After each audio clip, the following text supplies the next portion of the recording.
Nalaglag yung cellphone. Nalaglag pag overtake. Overtake ako.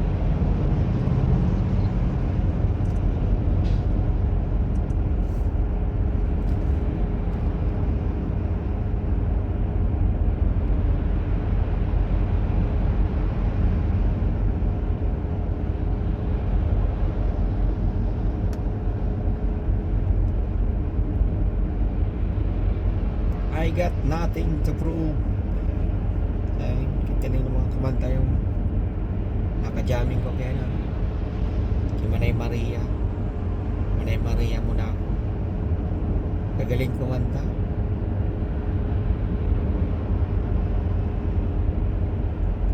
Taas ng boses na.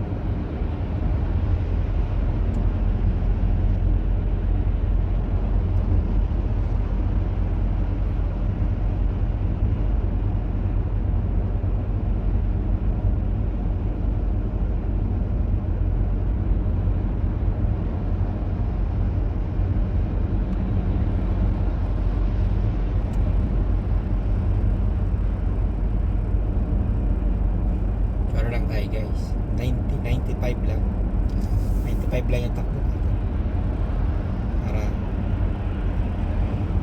huwag sasagad din ba 95 lang pero 120 ang takbo dito. Hindi mo tayo mamadali para hindi na tayo magantay ng matagal dun.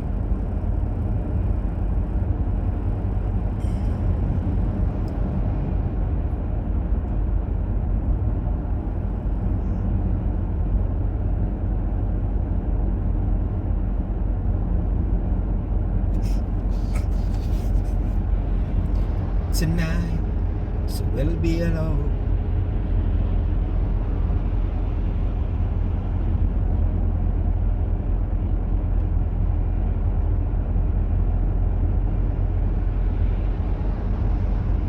I got nothing to prove.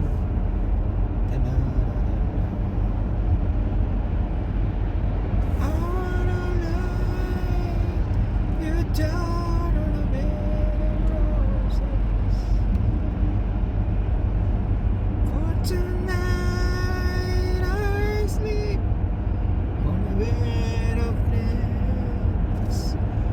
Oh, I wanna be just as close as the Holy Ghost is to lay you down on a bed of roses.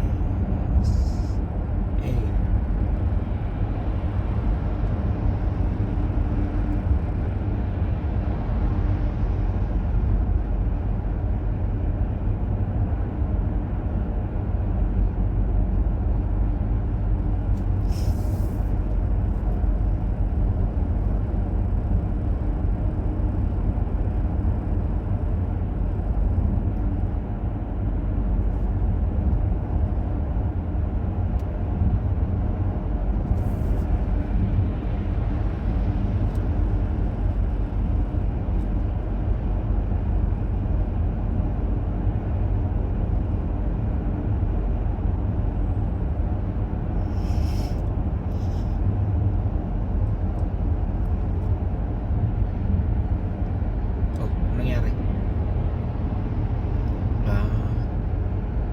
Siraan breaker.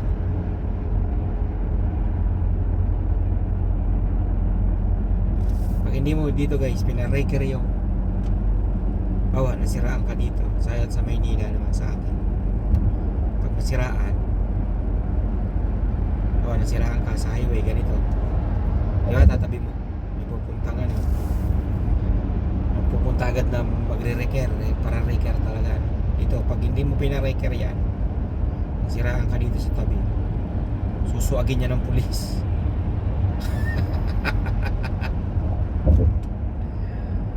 Wala silang pakailan, magasgas yung likuran mo.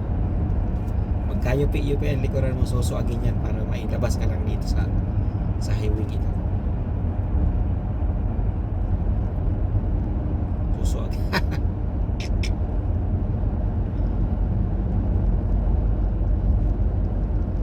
Mahirap dito guys, tumere ka dito sa highway.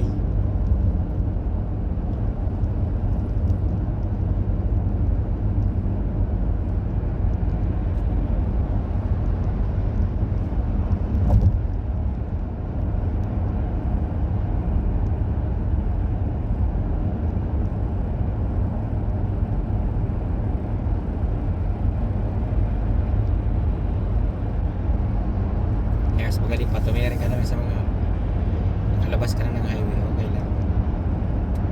Pero kung kayo nasa highway, sisiraan ka. Bawal nung pating itabi yan dyan. Diba? May tabi yan, tabing yan, pinaka paapat na linya, mga tabi na yan, bawal dyan. Pag nasiraan ka, bawal ka dyan. Paalisin ka dyan kahit sira yan. Pag hindi mo inalis yan, susuagin ka ng pulis. Hanggang doon, ikaw maka-exit ka doon.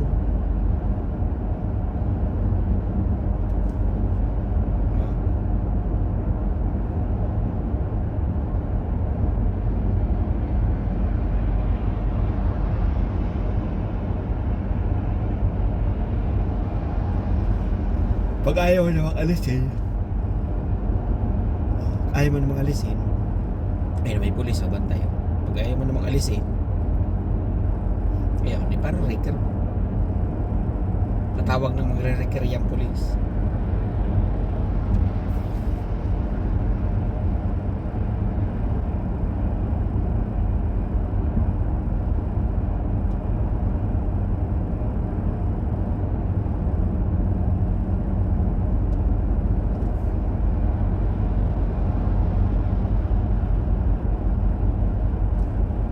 Siguro ang labas nila mga launa na mga alas 2 pa na 1:30 daw. Wag sana puno ang ang temporary parking sa sir. Sana wag puno.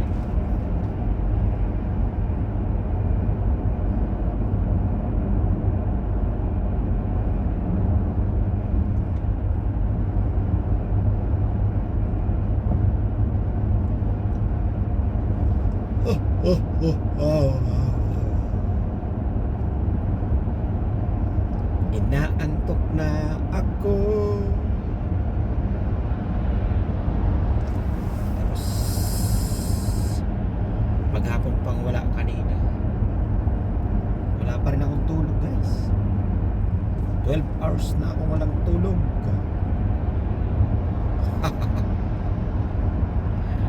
Guys, walang tulog, 12 hours.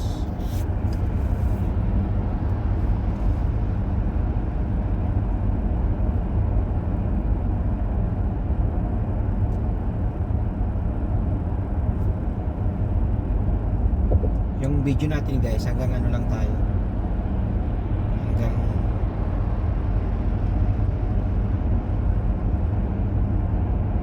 Hanggang temporary parking lang tayo, guys.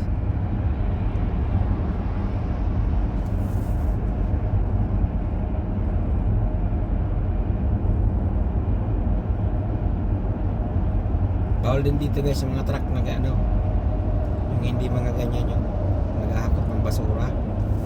Bawal. Tapos yung mga mixer, yung mga trailer, bawal dito. Yan, naghahakot yan ng ng mga buhangin na tambak. Hindi yan bawal dito. Yung mga pangargang bigas, mga kung ano-ano, bawal dito. Yan, yung mga mixer, pwede yan dito. Kasi mixer yan. Pero yung mga pinwheeler, trailer na nagdi-deliver, may mga pakarga, simento, bakal, bawal dito.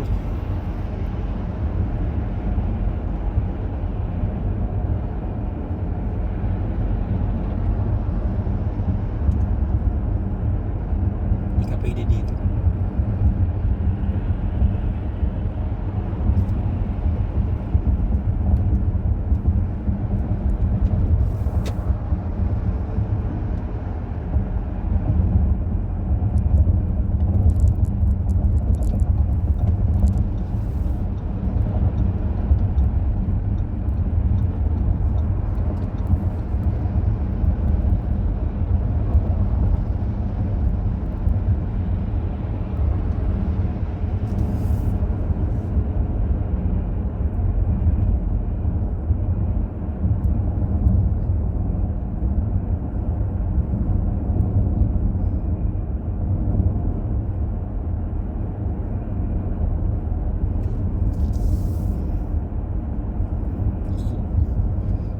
12 hours na akong gising guys.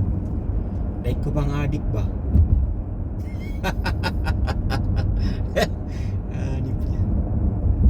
Like ko pa nakahigop no? Nakabatak.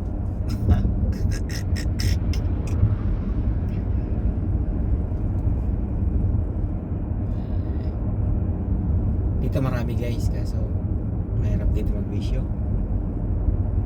Magbibisyo ka lang din kayo yung mga OFW. Magbibisyo lang din kayo dito.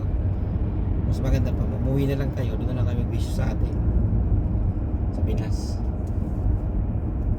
Kasi pag dito, pag nahuli ka dito, nako, 100 latigo, kulong ka pa, default ka pa, babanatan ka pa ng pulis ng 100 latigo,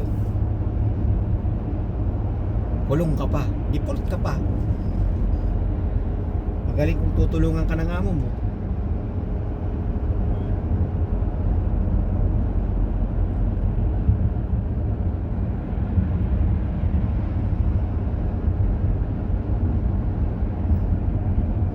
Magaling kung tutulungan ka ng amo mo.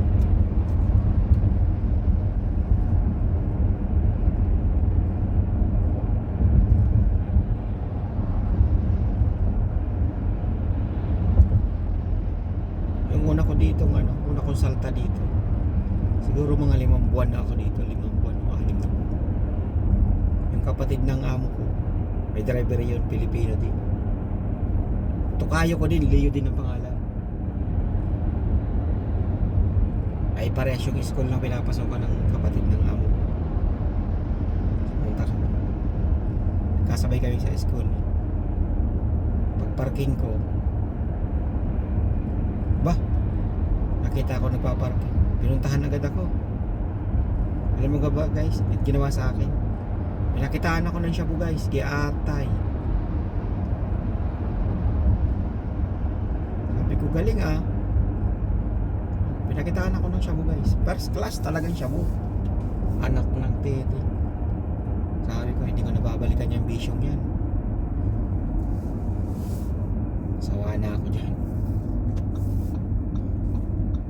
Alam guys, hindi nyo tatanong, nagbenta ako ng shabu sa Pinas. Tumigil lang ako nung umupo si Tatay Digong.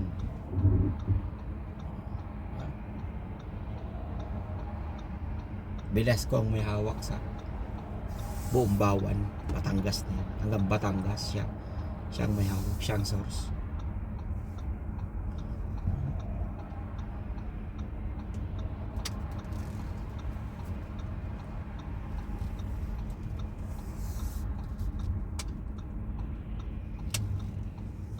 Tapos nung nagpapatayan na, nako, patay. Inuubos na mga adik, patay, sabi ko, yari. Tapos yung pangulo sa amin, sa Bawan, sa Manginaw, tinanong ko yung pangalan ko kung nasa watchlist ako.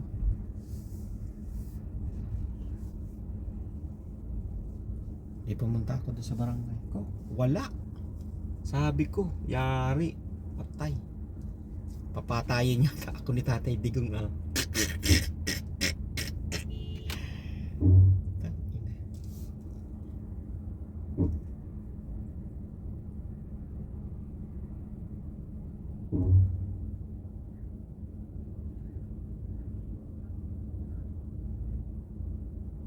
Oh, driver to ni Mama Nora.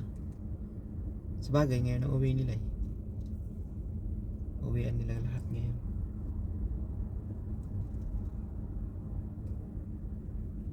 Anong dala mo? Tapos sinanap mo yung pangalan ko guys sa watchlist.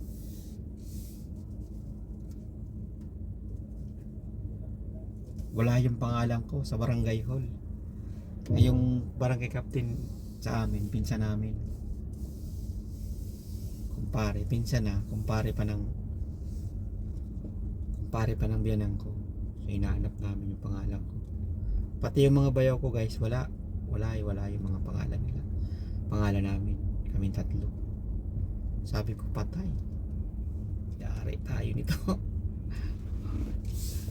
Papatayin yata tayo kako nga bayaw. Tigil na tayo.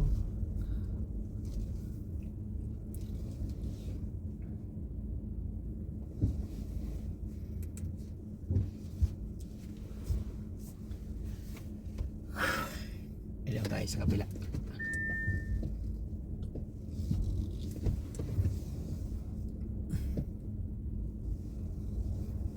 Ito tayo sa kabila.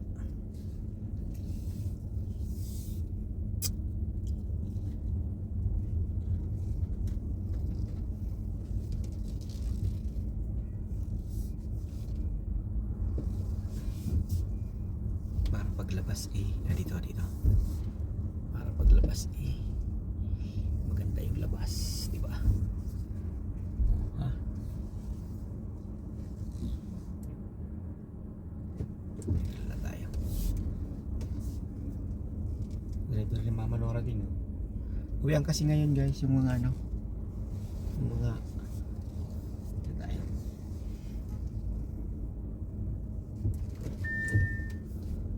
Uwian kasi ngayon guys lahat.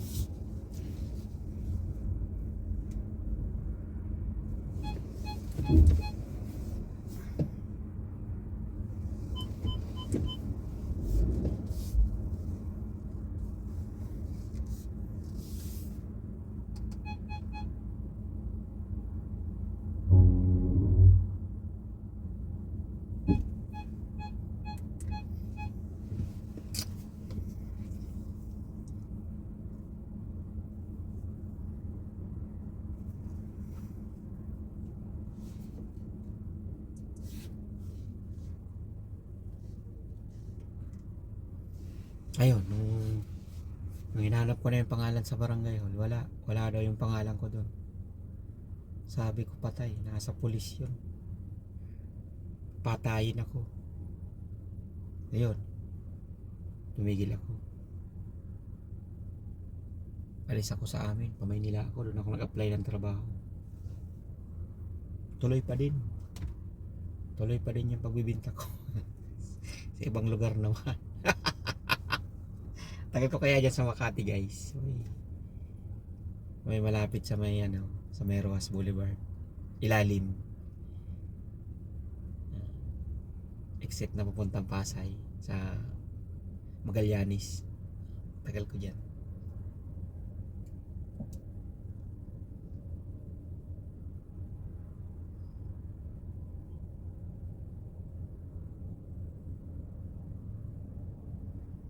Tapos habang nagtatrabaho ako kaya nag-apply ako sa Qatar.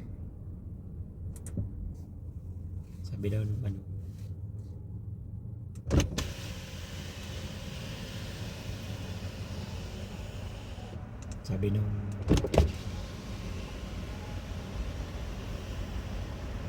hindi nag-apply na ako sa Qatar. Hindi man ako natawagan. Ayan.